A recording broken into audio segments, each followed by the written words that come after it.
Hello, everybody. This is Pastor Laila with another episode of Meeting You There. This is episode 9, in which we talk about service as an act of love. And here's how that reads. Open table. We value service as an act of love. God has created each person with a unique set of gifts and passions. At the table, God feeds us with God's very own self, so we can use our gifts in loving service to the world.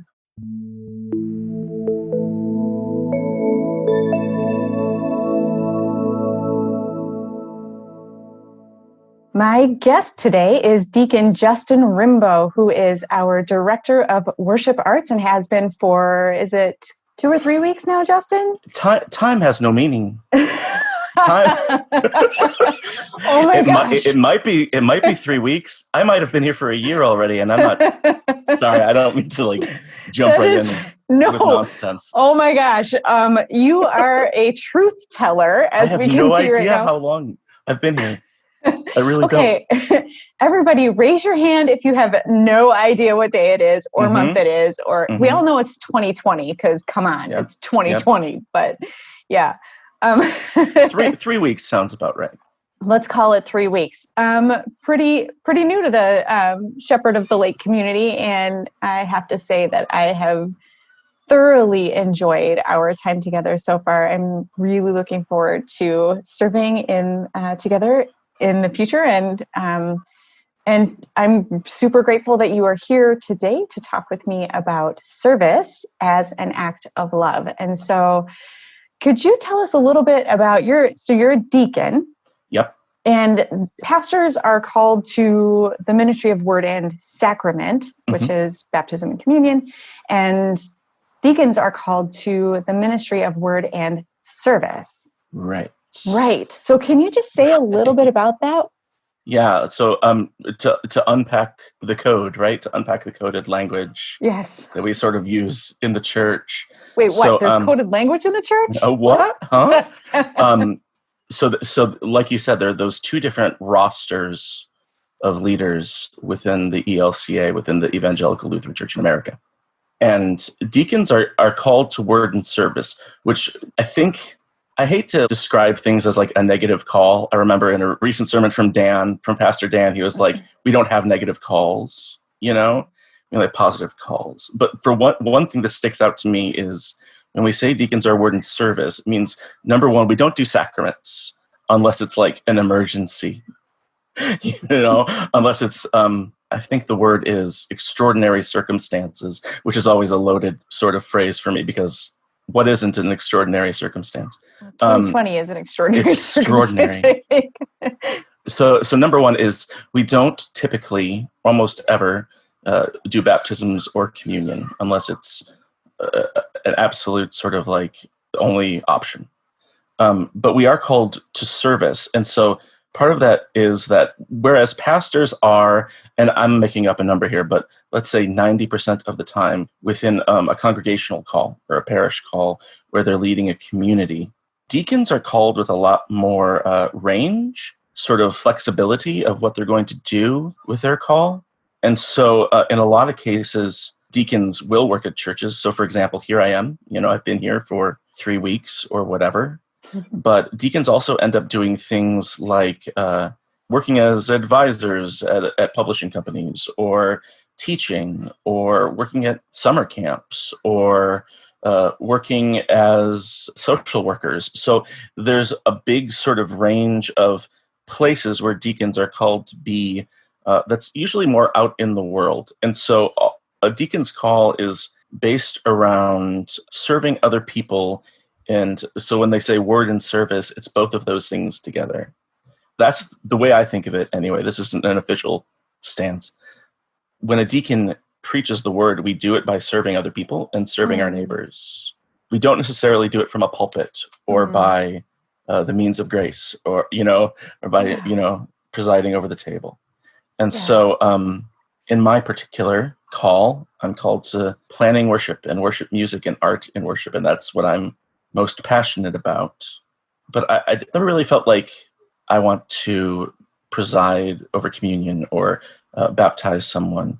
And it's a weird thing. Again, this is like a negative thing, right? It's a weird thing to sort of say, well, I feel like not doing that.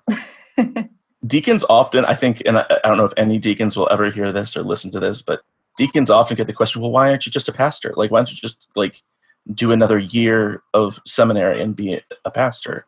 And like the answer that most deacons I know answer is, well, I'm not called to that. Like, that's not where I feel like God wants me to be. Yeah. I feel like God has sort of a wider mishmash of stuff planned. So deacons are word and service in mishmash. That's mishmash. The short version of that. I love it. Yeah. I love it. And I love that there's this breadth, B-R-E-A-D-T. Is that how you spell it? But not breadth, but breadth. Yes. Of bread with a TH. Yes, breadth with. Oh, that's so perfect, because we're talking about how we're fed at the table for service in the world, right? And so there's this wide, it's like this, you're modeling for everyone that we're all called to whatever it is that we are wired to be called to, right? Yeah, exactly. Yes, thank you for that. So tell me then, is there tell me about a time when you engaged in service. Sure. A service opportunity or something that was really meaningful to you. I always struggle to talk about service of my own. Okay, everybody does. Right? Just say, like, I've asked a bunch of people to have this conversation. They're like, I don't want to talk about it when I serve. I wonder if it's a regional thing. Like, I wonder if it's because I grew up in the Midwest, right? Or maybe it's like a tradition thing where I grew up in the Protestant church in the ELCA, and we don't talk about ourselves. It's sort of like, you're not all that hot stuff, right? Because it's like, we're not supposed to do that. We're not supposed to talk about things that we do. And so I always struggle with like that idea of service. There are little ways, of course, day by day, but the big one that I always think about is this sort of turning point in my life where I was a part of a team that was on a mission team group to East Africa. So this was when I was 20. So this was about half my life ago. And we were a part of a group that sends out music teams to often, United States churches, but then also overseas.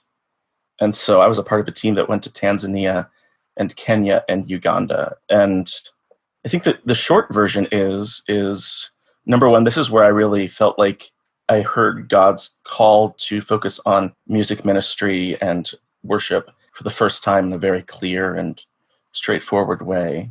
But it also has this sort of almost cliche or like overused trope of we went there to serve or whatever, but we were being served, right? Or the thing that you always hear from people who go on sort of short-term vacation mission trips where they come back and they say, no, they gave something to us and we learned from them and we were the ones who grew. But it's true. Right. You come back changed. Right. And I think the bigger learning from that, or the bigger picture, is that any kind of service has the potential to be like mutual.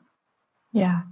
Right? Where we are served by serving. When we give our gifts to somebody else, it establishes this mutual connection between us and that person or those people. Yeah. And so we spent 4 months in East Africa, just driving around and just doing music. There wasn't a lot of, we didn't build orphanages, God bless those people who do physical labor. But we just did, 3 or 4 concerts a day to little kids in schools and lost our voices and went from church to church, sort of encouraging and supporting and building connections with the people there. It was probably the most formative part of my ongoing call toward word and service. Yeah. That's all I have to say about that. I don't know how to end that thought. But that's the thing that's been on my mind lately. And I'm so hesitant to be like, oh, it was when I went to Africa on a mission trip. Because that seems like the gimme. That seems like the go-to service story. But it was just so huge. It was just such a big thing. Sure.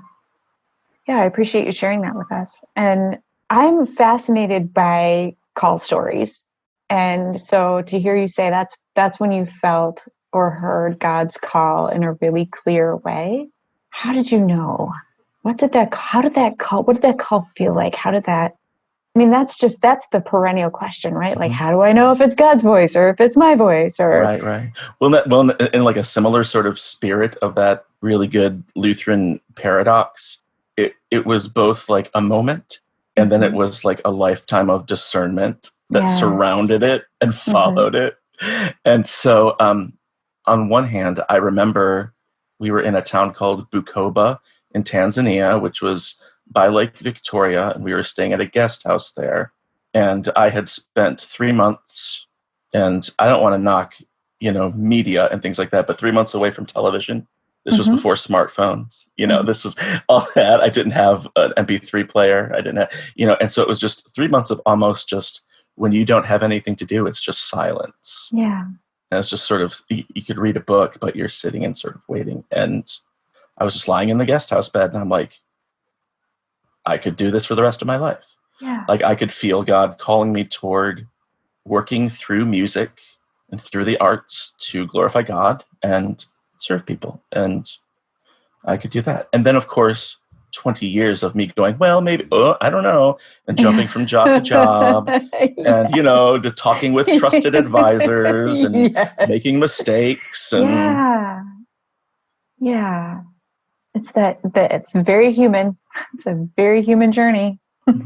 Yeah. The way that the value reads, we're all knit together and wired a certain way, with gifts and passions and things that we love to do and things that we feel called to do that we're maybe a little scared of, but we're still feeling like, okay, maybe that's my thing. And I just stand in awe of how God has created us to be in community. And how there are those little tiny moments where something just clicks, right? Like this is just a thing that I know I need to be doing. I remember my call story, a piece of my call story was taking a spiritual gifts inventory, which I didn't want to take. And I told my pastor I didn't want to take it because I was afraid I was going to fail it because I didn't think I had any spiritual gifts. And it came through like, oh, you should be a pastor. And I screamed and threw it across the room. So I've been there. We're both pastors' kids. So part of your discernment for folks who are listening might be screaming and throwing things. Yeah, it totally is. Sometimes when you're a part of something that tells you who you are and your reaction is to be like, absolutely not, that says more about you. Like, that's the thing you are. It's so true. Yeah. It's so true. Yeah. So I just want to say thank you for having this conversation and for saying yes to the call to move your family and yourself from South Carolina to Minnesota in a pandemic. And that comes like saying yes, like yes and is the mantra, right? You can say no. There are times to say no, but it's a positive call, right? So so much of call and figuring out how God is going to sort of illuminate your gifts is saying yes. Yeah. Saying yes.